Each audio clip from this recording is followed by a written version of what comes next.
The Gospel of Matthew, chapter 26. When Jesus had finished all these words, he said to his disciples, "You know that after 2 days the Passover is coming, and the Son of Man will be delivered up to be crucified." Then the chief priests, the scribes, and the elders of the people were gathered together in the court of the high priest, who was called Caiaphas.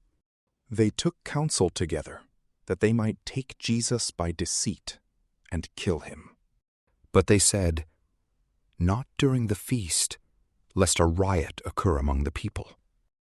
Now when Jesus was in Bethany, in the house of Simon the leper, a woman came to him, having an alabaster jar of very expensive ointment, and she poured it on his head as he sat at the table. But when his disciples saw this, they were indignant, saying, "Why this waste? For this ointment might have been sold for much and given to the poor." However, knowing this, Jesus said to them, "Why do you trouble the woman? She has done a good work for me. For you always have the poor with you, but you don't always have me. For in pouring this ointment on my body, she did it to prepare me for burial. Most certainly I tell you, wherever this good news is preached in the whole world, what this woman has done will also be spoken of as a memorial of her." then one of the 12, who was called Judas Iscariot, went to the chief priests and said, "What are you willing to give me if I deliver him to you?" So they weighed out for him 30 pieces of silver.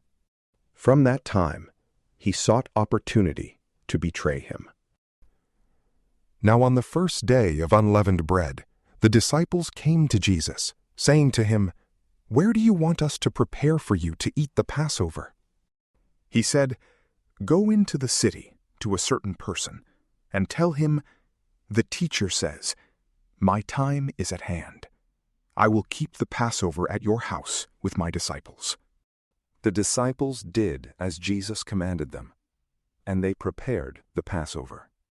Now when evening had come, he was reclining at the table with the 12 disciples. As they were eating, he said, "Most certainly, I tell you that one of you will betray me." They were exceedingly sorrowful, and each began to ask him, "It isn't me, is it, Lord?" He answered, "He who dipped his hand with me in the dish will betray me. The Son of Man goes, even as it is written of him. But woe to that man through whom the Son of Man is betrayed. It would be better for that man if he had not been born." Judas, who betrayed him, answered, "It isn't me, is it, Rabbi?" He said to him, "You said it." As they were eating, Jesus took bread, gave thanks for it, and broke it. He gave to the disciples and said, "Take, eat. This is my body." He took the cup, gave thanks, and gave to them, saying, "All of you drink it. For this is my blood of the new covenant, which is poured out for many for the remission of sins. But I tell you that I will not drink of this fruit of the vine from now on, until that day when I drink it anew with you in my Father's kingdom." When they had sung a hymn, they went out to the Mount of Olives. Then Jesus said to them, "All of you will be made to stumble because of me tonight. For it is written, 'I will strike the shepherd, and the sheep of the flock will be scattered.' But after I am raised up, I will go before you into Galilee." But Peter answered him, "Even if all will be made to stumble because of you, I will never be made to stumble." Jesus said to him, "Most certainly I tell you, that tonight, before the rooster crows, you will deny me 3 times. Peter said to him, "Even if I must die with you, I will not deny you." All of the disciples also said likewise. Then Jesus came with them to a place called Gethsemane, and said to his disciples, "Sit here, while I go there and pray." He took with him Peter and the 2 sons of Zebedee, and began to be sorrowful and severely troubled. Then Jesus said to them, "My soul is exceedingly sorrowful, even to death. Stay here and watch with me." He went forward a little, fell on his face, and prayed, saying, "My Father, if it is possible, let this cup pass away from me. Nevertheless, not what I desire, but what you desire." He came to the disciples and found them sleeping, and said to Peter, "What? Couldn't you watch with me for 1 hour? Watch and pray that you don't enter into temptation. The spirit indeed is willing, but the flesh is weak." Again, a second time he went away and prayed, saying, "My Father, if this cup can't pass away from me unless I drink it, your desire be done." He came again and found them sleeping, for their eyes were heavy. He left them again, went away, and prayed a 3rd time, saying the same words. Then he came to his disciples and said to them, "Are you still sleeping and resting? Behold, the hour is at hand, and the Son of Man is betrayed into the hands of sinners. Arise, let's be going. Behold, he who betrays me is at hand." While he was still speaking, behold, Judas, one of the 12, came, and with him a great multitude with swords and clubs from the chief priests and elders of the people. Now he who betrayed him had given them a sign, saying, "Whoever I kiss, he is the one. Seize him."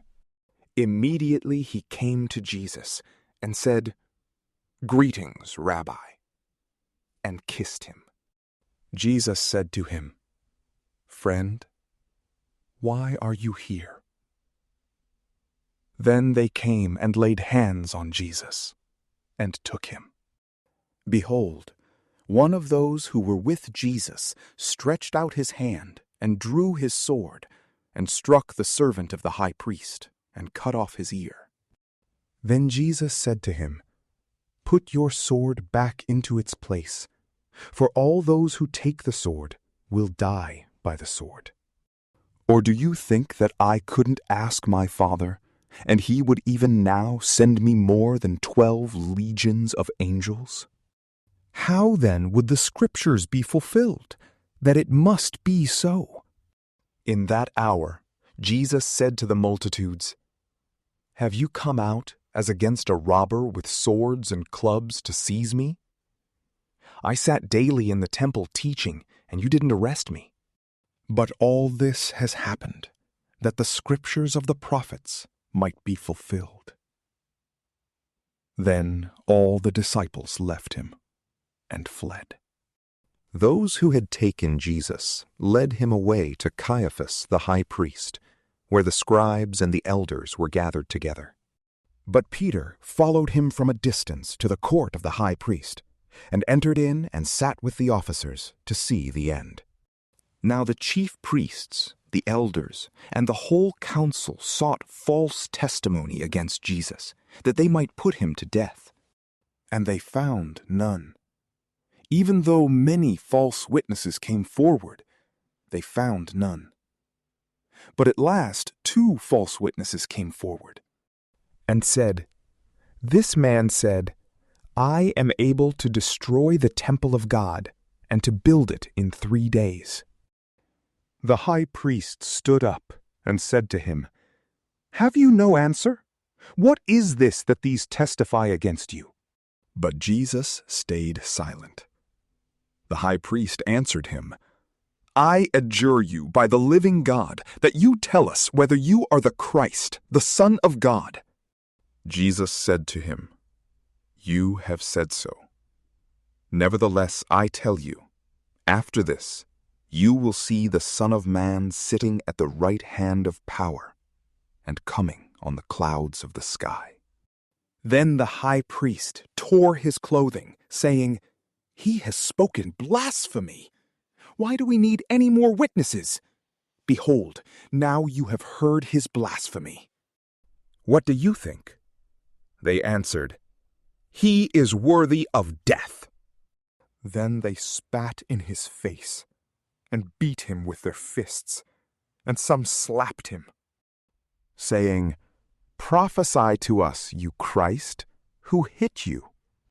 Now Peter was sitting outside in the court, and a maid came to him, saying, "You were also with Jesus, the Galilean." But he denied it before them all, saying, "I don't know what you are talking about." When he had gone out onto the porch, someone else saw him and said to those who were there, "This man also was with Jesus of Nazareth." Again he denied it, with an oath, "I don't know the man."